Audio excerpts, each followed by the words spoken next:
Hello लोगोफोर खुलुमबाय and welcome back to the channel.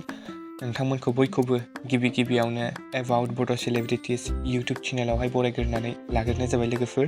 स' लोगोफोर नोंथांमोननि गेजेराव फैलायबाय आं दायै गोदान मोनसे आबुं बर' सावथुननि आपडेट्सनि सायाव भिडिअ लानानै सावथुननि मुङा मा आरो बेयावहाय जों सोरखौहाय फाव खालामनाय नुनो मोनगोन स' मिन्थिनो थाखाय भिडिअखौ नायलांबाय थादो लोगोफोर। स' लोगोफोर फैनो गोनां बे आबुं बर' सावथुननि मुङानो जाहैबाय Mwsa आरो बेयावहाय जों फाव खालामनाय नुनो मोनगोन बर'नि मुंदांखा फावखुंगुर आरो फावखुंग्रि लिंसार बसुमतारी आरो फुजि बसुमतारी बिथांमोनजों लोगोसेनो बिबेक गयारी, सुदेम सना मानिशा आरो मनीषा बिथांमोनखौ।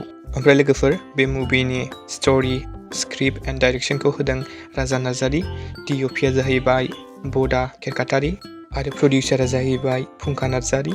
एसिस्टेन्ट डाइरेक्टराव दं मनजित औवारी, प्रडाक्शन मेनेजाराव दङ रिंखां बसुमतारी, मिउजिक एन्ड SFX आव दङ देबनारायण, एडिटराव दङ नारदाव ब्रह्म आरो राजा नार्जारी।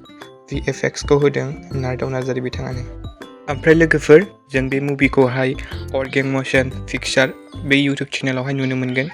स' नोंथांमोना नायनो थाखाय बेसेबां एक्साइटेड जानानै दं कमेन्टआव खोन्थाहरब्लानो जाबाय आरो नायनो थाखाय एसे नेना थादो लोगोफोर।